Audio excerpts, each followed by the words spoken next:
Setiap gol magis Lionel Messi yang membuat Anda melompat dari kursi dan bersorak kegirangan, ternyata harus dibayar dengan utang triliunan rupiah yang perlahan tapi pasti membunuh Barcelona dari dalam.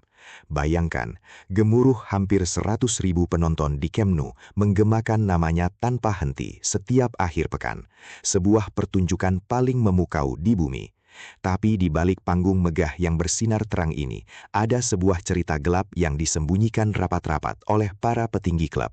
Sebuah ironi tragis, di mana kaki kiri paling mematikan dalam sejarah sepak bola justru menjadi alat tak sengaja yang menutupi kebobrokan manajemen klub tersukses di era modern. Mari kita putar waktu ke belakang dan melihat realitas di lapangan hijau. Di setiap musim, ketika pertahanan Blaugrana mulai runtuh, ketika lini tengah kehilangan kreativitas magisnya, ada satu sosok yang selalu datang sebagai juru selamat tunggal.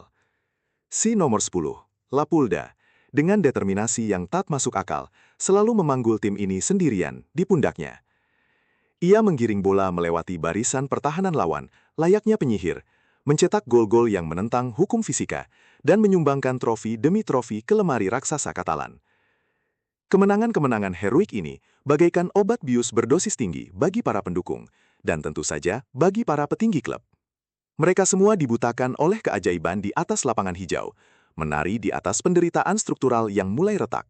Sementara Sang Masiah terus memberikan ilusi memabukkan bahwa Barcelona baik-baik saja, di balik pintu ruang rapat yang tertutup rapat, manajemen klub dengan arogan dan sangat ceroboh melakukan blender transfer yang menghancurkan masa depan.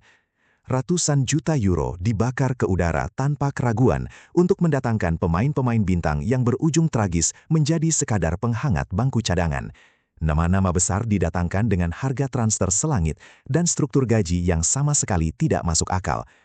Mereka membeli pemain tanpa rencana matang, tanpa filosofi dasar klub, hanya karena mereka merasa gengsi raksasa Eropa harus terus dipertahankan. Dan bagaimana cara mereka menutupi kepanikan taktik ini? Cukup berharap si nomor punggung 10 mencetak hat-trick di akhir pekan agar media massa dan para kritikus kembali terbungkam.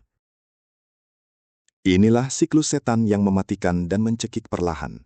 Demi mempertahankan sang legenda agar tidak pernah berpikir untuk pergi, demi memastikan ilusi kejayaan ini tetap hidup dan menghibur dunia, manajemen Blaugrana menawarkan perpanjangan kontrak super fantastis yang belum pernah ada dalam sejarah olahraga manapun. Ratusan juta euro disodorkan. Sebuah angka gila yang membuat klub terpaksa harus meminjam uang ke sana kemari, menggadaikan masa depan klub, dan terus menumpuk gunung utang tanpa ampun.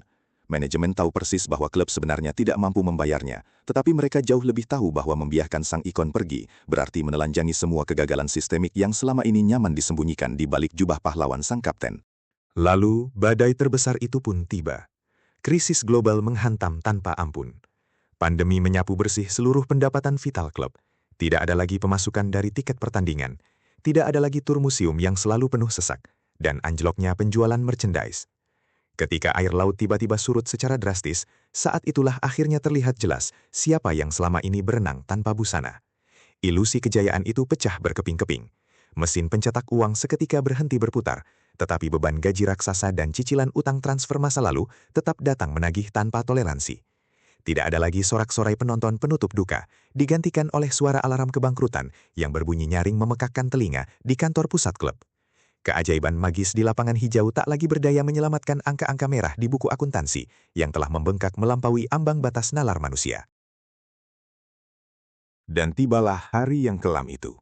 Hari yang tidak pernah sekalipun terlintas dalam bayangan para pecinta sepak bola di seluruh penjuru dunia. Hari di mana sang raksasa akhirnya tumbang, hancur lebur oleh berat badannya sendiri. Tangisan sang legenda di ruang konferensi pers bergema memilukan ke seluruh penjuru bumi. Dia sama sekali tidak ingin pergi dari rumahnya. Dia bahkan rela memotong gajinya hingga lebih dari separuh demi bertahan. Tetapi, aturan finansial liga bersikap kejam dan tidak bisa dinegosiasikan. Kehancuran struktural akibat salah urus bertahun-tahun telah mencapai klimaks absolutnya. Klub raksasa ini secara harfiah sudah tidak mampu lagi mendaftarkan pemain terbaiknya sendiri. Momen perpisahan ini bukan sekadar hilangnya seorang ikon olahraga, melainkan bukti nyata betapa rapuhnya fondasi megah yang ternyata dibangun di atas tumpukan kebohongan finansial. Sesaat setelah kepergiannya yang menyesakan dada, Blaugrana dipaksa menelan pil pahit dan menghadapi realitas baru yang sangat kejam. Poster-poster raksasa sang pahlawan mulai diturunkan perlahan dari dinding stadion, mengakhiri sebuah era keemasan paling mendominasi yang mungkin tak akan pernah terulang kembali sepanjang sejarah. Mereka kini terbangun sebagai klub pesakitan yang terlilit utang lebih dari 1 miliar euro. Mereka terpaksa harus menjual berbagai aset berharga masa depan, memotong gaji pemain secara brutal, dan bersusah payah berdarah-darah hanya untuk sekadar bersaing di kasta tertinggi Eropa. Manajemen baru kini harus memulai proses pembangunan ulang yang menyiksa, mengumpulkan sisa-sisa harapan dari puing-puing ledakan finansial. Inilah harga yang teramat mahal dari ketidakmampuan fatal dalam memisahkan sentimen emosional dari profesionalisme manajerial murni.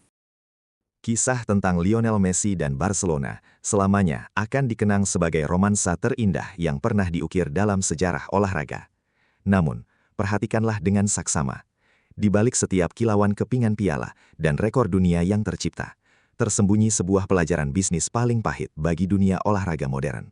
Bahwa sehebat apapun seorang atlet, semagis dan sedewa apapun kaki kiri yang dimilikinya di atas rumput hijau, ia tidak akan pernah bisa menyelamatkan sebuah institusi raksasa dari jurang keserakahan dan inkompetensi para pemimpinnya. Keajaiban Sang Mesaya telah memberikan kita tontonan paling memukau dan tak terlupakan selama nyaris 2 dekade. Namun sayangnya kawan, ilusi magis itu juga yang tanpa disengaja memberikan bius penenang yang membiarkan raksasa Katalan ini berjalan tanpa sadar menuju jurang kehancurannya sendiri.